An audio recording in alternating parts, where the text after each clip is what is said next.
নমস্কার বন্ধুরা, welcome to ইউনিকন। তো আইএসএল 2024-25-এর প্রথম ম্যাচ শুরু হলো মোহনবাগান এবং মুম্বাই সিটি এফসির মধ্যে 2-2 গোলের ড্র দিয়ে। ভাই প্রেডিকশন, কালকে এটাই প্রেডিকশন করেছিলাম ম্যাচের প্রিভিউতে যে 2-2 ড্র হতে পারে। বাট অ্যাকচুয়ালি যে টাইপের খেলা এক্সপেক্ট করেছিলাম সেই টাইপের খেলা হয়নি তুলনামূলক। এক্সপেকটেশন ম্যাচ থেকে অনেক বেশি ছিল, সেই তুলনায় কিছুটা সাধারণ ফুটবল হয়েছে। বাট মোহনবাগান কিন্তু আবারও ডুরান্ড ফাইনালের মতো আবারও একটা ম্যাচে 2-0 গোলের লিড কিন্তু হারালো এবং একটা সময় পর্যন্ত কমফোর্টেবল জায়গায় ছিল, দেন বড্ড বেশি রিল্যাক্স হয়ে গেল এবং লাস্ট অব্দি কিন্তু দুটো গোল খেয়ে যে ম্যাচটা থেকে মনে হচ্ছিল 3টে পয়েন্ট আসবে নিজেদের ঘরের মাঠে। লিগ শিল্ডের জন্য সব থেকে বড় চ্যালেঞ্জ মুম্বাই সিটি এফসি, তাদেরকে হারালে কিন্তু একটা দারুণ স্টার্ট হতো মোহনবাগানের জন্য। বাট হতাশাজনক যে আবারও 2-0 গোলের লিড কিন্তু হারালো মোহনবাগান এবং লাস্ট অব্দি 3 পয়েন্টের জায়গায় 1 পয়েন্ট নিয়েই ফিরতে হচ্ছে। এটা মোহনবাগান সমর্থকদের ভীষণই হতাশ করবে। তবে অ্যাকচুয়ালি যদি আমরা ওভারঅল খেলার পার্সপেক্টিভের কথা বলি, খেলা যেরকম হয়েছে আমার পার্সোনালি মনে হয় মোহনবাগানের থেকে মুম্বাই সিটি এফসি কিছুটা বেটার ফুটবল খেলেছে, বিশেষ করে ফার্স্ট হাফে মোহনবাগান কিছুটা লাকি ছিল। পার্সোনালি আমার মলিনার কোচিং স্টাইল খুব একটা পছন্দ হয়নি। দেখো, আমি ডুরান্ড কাপ ফাইনালের পরও অনেকে ক্রিটিসাইজ করছিল, সেই সময় আমি বলেছিলাম যে হ্যাঁ, ভরসা রাখতে হবে কোচের উপর, এখনও সেটাই বলছি, কোচের উপর ভরসা রাখতে হবে। বাট মলিনা হয়তো বেটার থিঙ্কিং করতে পারতো। আমার তো মনে হলো যে 75-80 মিনিটের মতো সময় গিয়ে দীপক তাংড়ির মতো প্লেয়ারকে নামানোর আদর্শ সময় ছিল। সেই সময় গিয়ে বিশেষ করে গ্রেগ স্টুয়ার্ট, দিমিত্রি পেত্রাতোস, কামিংসের মতো প্লেয়াররা খুব বেশি কিছু করছিল না ম্যাচের মধ্যে এবং সেই জায়গাতে 2-1 স্কোর লাইন আছে, অল আউট অ্যাটাক যাবার দরকার নেই, মিডফিল্ডটাকে আরও কম্প্যাক্ট করো, তাংড়ের মতো প্লেয়ার নিয়ে আসো, দেন কাউন্টার অ্যাটাকে খেলো, বা সাহালকে নিয়ে এসে সাহালকে লেফট সাইডের জায়গায় খেলিয়ে যাওয়ার আইডিয়াটাও বুঝলাম না, যেখানে মানভীর অথবা আশিকের মতো প্লেয়ারকে নিয়ে এলে তাদের গতিটাকে কাজে লাগানো যেত। কিছুটা প্রশ্ন থাকছে মলিনার কোচিং নিয়ে। দেখো, আমার পার্সোনালি মনে হয় মোহনবাগানের যে এই 2-2 গোলের ড্রয়ের রেজাল্ট, এই রেজাল্টটা মোহনবাগান যে একটা পয়েন্ট পেয়েছে, যার ব্যাপারে কথা বলতে হবে, মোহনবাগান দলের অ্যাকচুয়ালি গোটা ম্যাচের সেরা প্লেয়ার ছিল। বোধহয় ম্যাচের ম্যান অফ দ্য ম্যাচটা তিরিকে দিল, বাট আমার কাছে ম্যাচের ম্যান অফ দ্য ম্যাচ তিরি অবশ্যই নয়, সে হচ্ছে আলবার্তো রড্রিগেজ। একা মোহনবাগান ডিফেন্সকে টেনেছে। ফার্স্ট হাফে যদি দেখো, একদম শুরু থেকে মুম্বাই সিটি এফসি কিন্তু কন্টিনিউয়াস অ্যাটাক করছিল। প্রথম 1.5 মিনিটের মধ্যে 2টো অ্যাটাক, দেন প্রথম 7 মিনিটের মধ্যে খানচারেক অ্যাটাক করেছিল। ম্যাচের প্রথম কিন্তু জালে বল জড়িয়ে দিয়েছিল বিপিন সিং জন তোড়ালের একটা শট থেকে, যেটা অবভিয়াসলি অফসাইড ছিল, অফসাইডের জন্য ক্যান্সেল হয়। বাট ওটা বিপিন পা না ঠেকালে বলটা গোলে যেত কি যেত না সেই নিয়ে একটা প্রশ্ন থাকতেই পারে। কিন্তু উল্টো দিকে মোহনবাগান লিড পেয়ে যায়, তিরির ওন গোল থেকে মোহনবাগান লিডটা পায়। হ্যাঁ, যদি আমরা প্লেইং 11-এর কথা বলি, প্লেইং 11-এ কিন্তু মোটামুটি যেরকম আলোচনা করেছিলাম মুম্বাইয়ের জন্য 4-2-3-1-এর যে ফরমেশন আমরা আলোচনা করেছিলাম সেটা মোটামুটি মিলে গেছিল। একটাই চেঞ্জ হয়েছিল, আমরা বিক্রম প্রতাপকে রেখেছিলাম, সেখানে বিপিন স্টার্ট করেছিল। বিক্রম হয়তো পুরোপুরি 100% ফিট নয়, সেই কারণে স্টার্ট করেনি। উল্টো দিকে মোহনবাগানের জন্য আমরা 3 ডিফেন্সের যে ফরমেশনগুলো নিয়ে আলোচনা করেছিলাম, সেখানে কালকে অনেকগুলো ফরমেশন নিয়ে আলোচনা হয়েছিল, তবে তার মধ্যে যেই ফরমেশনটা একজন ইন্ডিয়ান সেন্টার ব্যাককে রেখে আমরা বানিয়েছিলাম সেটা মিলে গিয়েছিল। তো সেখানে মোহনবাগান 3 ডিফেন্সেই গিয়েছিল, তবে টম আলড্রেড স্টার্ট করেনি, আলবার্তো মাঝখানটায় স্টার্ট করেছিল, যেটা বারবারই বলছিলাম যে আলবার্তোকে মাঝখানটায় খেলানো উচিত, সুভাশিস বাঁ দিকটায়, ডান দিকটায় দীপেন্দু, এবং রাইট উইং ব্যাক হিসেবে কিন্তু মানভীর না আশিস রায় স্টার্ট করেছিল, যেটা আই থিঙ্ক দীপেন্দুকে কভার দেওয়ার জন্য যেই মুভটা আমার মনে হয় ঠিকই ছিল। লেফট উইং ব্যাক হিসেবে লিস্টন এবং 3 ডিফেন্স খেললে মাঝখানে দুটো হোল্ডিং মিডফিল্ডে আপুইয়া এবং অভিষেক সূর্যবংশী, এবং আপ ফ্রন্টে কিন্তু অ্যাকচুয়ালি 3-4-3 টাইপই ফরমেশন ছিল, 3-4-1-2 না, যেখানে আপ ফ্রন্টে গ্রেগ স্টুয়ার্ট, জেসন কামিংস এবং দিমিত্রি পেত্রাতোস তিনজনই একসাথে স্টার্ট করেছিল। তবে সেরকম পার্টিকুলার ফিক্সড পজিশন ছিল না।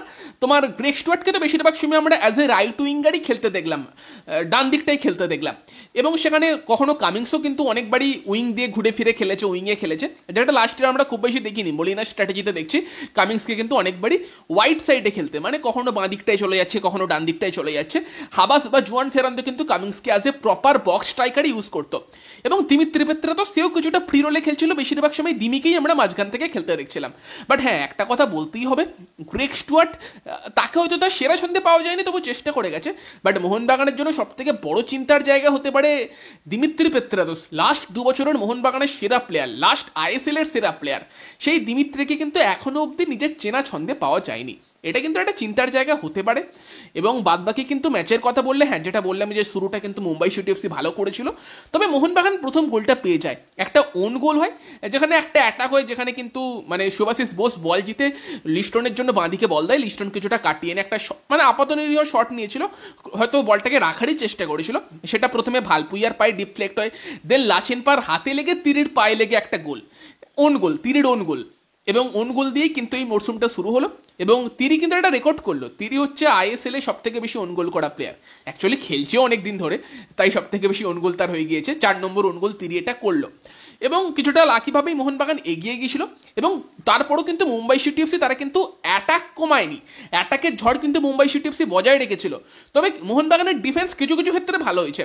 অ্যাকচুয়ালি আমার মনে হয়েছে যে দেখো, ছাংতের এগেনস্টে সুভাশিস কিন্তু ভালো ডিফেন্স করেছে, ছাং থেকে সুভাশিস বোস দারুণভাবে আটকেছে এবং তার সঙ্গে সঙ্গে কিন্তু আলবার্তো রড্রিগেজ যতবার বল এসেছে, যতগুলো লং বল এসেছে সবগুলো আলবার্তো জিতছিল। আলবার্তো যদি গোলটা নাও করতো আমি তাও বলতাম আলবার্তো ম্যাচের best player. Alberto defence brilliant করেছে এবং একটা নামি স্ট্রাইকার মুম্বাই সিটি এফসি নিয়ে এসেছে নিকোলাউস ক্যারেলিস, তাকে কিন্তু পকেটে করে রেখেছিল। ক্যারেলিসকে কিন্তু খুঁজে পাওয়া যায়নি অ্যাকচুয়ালি আলবার্তো মানে যেরকম খেলছিল। আলবার্তো ব্রিলিয়ান্ট ছিল এবং অ্যাকচুয়ালি মাঝে মধ্যে জন তোড়ালকেও ভালো মার্ক করছিল। দীপেন্দু ঠিকঠাক খেলেছে, খুব বেশি রোল তার পাওয়া যায়নি, বাট ওই বাঁ দিকের জায়গা দিয়ে কিন্তু মুম্বাই বেশি অ্যাটাক করছিল মোহনবাগানের ডান দিক দিয়ে। আশিস রায় কিছু কিছু ক্ষেত্রে অনেক বেশি স্পেস ছাড়ছিল এবং বিপিন কিন্তু রীতিমতো ডেঞ্জার ক্রিয়েট করছিল ওই দিকটা দিয়ে। মোহনবাগান কিন্তু বেশিরভাগ অ্যাটাক ফার্স্ট হাফে ওই বাঁ দিকটা দিয়েই খেয়েছে এবং পরের দিকেও যদি সেকেন্ড গোলটা ভাবো সেটাও কিন্তু ওই বাঁ দিক দিয়েই হলো। নুফল ওখান দিয়ে অ্যাটাক করলো যেখান থেকে গোল হলো। তবে যেটা বলছিলাম যে মোহনবাগান ফার্স্ট গোলটা কিছুটা লাকি গোল পেয়ে যায় 30 সৌজন্যে এবং সেকেন্ড গোলটা কিন্তু মোহনবাগানের জন্য কিছুটা মানে আবারও মুম্বাইয়ের ডিফেন্সিভ মিস্টেক হয়। কর্নার ছিল সম্ভবত, দিমিত্রি পেত্রাতোস নিয়েছিল, যেখানে কিন্তু ফুটবল আছেন বা বলটাকে গ্রিপ না করে মানে হাতে করে আর কি তুলে দেয়, কামিংসের কাছে বল চলে যায়। কামিংস কিন্তু বলটাকে আশিস রায়ের জন্য রাখে, আশিস রায় ক্রস রাখে, যেই ক্রসে কিন্তু জন তোড়ালের পেছন থেকে বল আর কি হেড করে গ্রেগ স্টুয়ার্ট এবং আলবার্তো রড্রিগেজের পায়ের সামনে পড়ে বাঁ পায়ে একটা দারুণ ফিনিশ। আলবার্তো রড্রিগেজ ম্যাচের সেরা প্লেয়ার যে খেলছিল তার গোল 2-0 এবং ফার্স্ট হাফটা মোহনবাগান তারপর সামলে দেয়। খুব বেশি যে তারপর মুম্বাই অ্যাটাক করেছে সেরকম না, তবে সেকেন্ড হাফে শুরুর দিকটার প্রথম 10 মিনিট আমার মোহনবাগানকে তুলনামূলক বেটার লেগেছে ফার্স্ট হাফের তুলনায়। তবে দেন আস্তে আস্তে ওই কিছুক্ষণ 55-56 মিনিটের সময় থেকে মোহনবাগান পুরো ম্যাচটা ছাড়ে। অনেক লেজি ফুটবল হয়েছে ওই জায়গাতে। মুম্বাইও যে খুব একটা ভালো খেলছিল এই পর্যায়ে আমি বলবো না, বাট মোহনবাগানের তরফ থেকেও সেই ব্যাপারটা ছিল না। লিস্টনকে কিছুটা ক্লান্ত লাগছিল, Greg Stewart, Cummings, Dimitri Petratos সবাই ম্যাচ ছেড়েছিল ওই জায়গাতে। অ্যাকচুয়ালি দিমিকে দিমি সুলভ ছন্দে পাওয়া যায়নি এবং আমার মনে হয় মোহনবাগানের সব থেকে সেরা সুযোগটা কিন্তু দিমিত্রি পেত্রাতোস তার কাছে এসেছিল।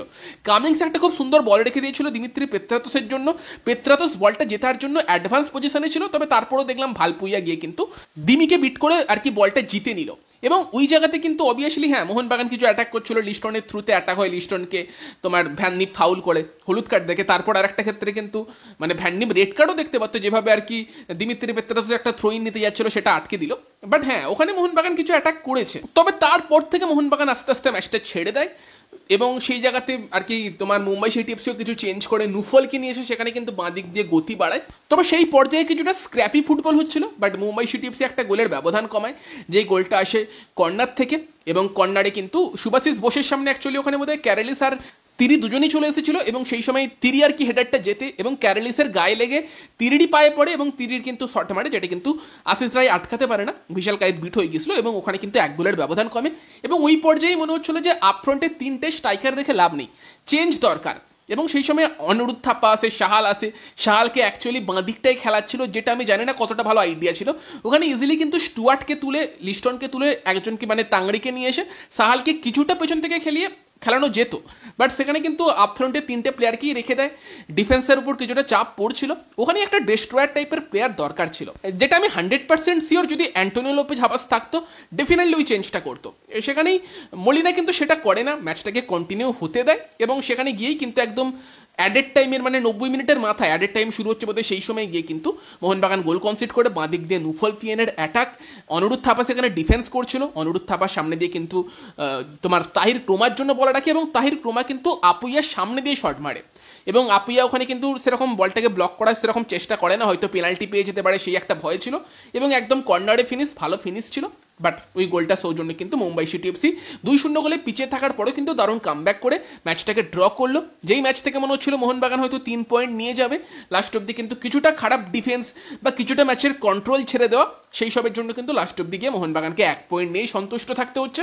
বাট ওভারঅল কিন্তু মোহনবাগানের গেম প্লে খুব একটা খুশি করার মতো গেম প্লে ছিল না। যদিও লাস্ট মোমেন্টে সুহেল ভাটের সামনে দিয়ে কিন্তু মেহতাবের একটা হাতে বল লেগেছিল, যেটা কিন্তু হ্যান্ডবল ছিল, বাট রেফারি দেয়নি সেটা পেনাল্টি। তবে বাকি হ্যাঁ, খুব একটা ভাই খেলা ভালো লাগেনি। আলবার্তোকে দারুণ লেগেছে, বাকি কিন্তু বলার মতো ফুটবল হয়নি। এবং আমার সব থেকে চিন্তা লাগছে তোমার দিমিত্রের ফর্ম দেখে, সেরকম ফর্মে পাওয়া যায়নি। এবং অ্যাকচুয়ালি মলিনার স্ট্র্যাটেজিও একটু কোশ্চেনেবল থাকছে, যেখানে একটা সময় 75-80 মিনিটের পর ম্যাচটাকে কিছুটা স্লো করা যেত, সেই চেষ্টাও মোহনবাগান খুব একটা করেনি। বাকি তোমাদের মতামত জানিও যে এই প্রথম আইএসএল ম্যাচে তোমাদের খেলা কেমন লাগলো, কমেন্টে অবশ্যই মতামত জানিও। তবে সব থেকে ইন্টারেস্টিং লেগেছে যেভাবে আইএসএল আর কি গ্রাফিক্স কার্ডগুলো বানিয়েছে, নতুনভাবে আইএসএল নিজেদেরকে প্রেজেন্ট করেছে, দেখতে ভালো লাগছিল, ভালো ভিউইং এক্সপিরিয়েন্স ছিল।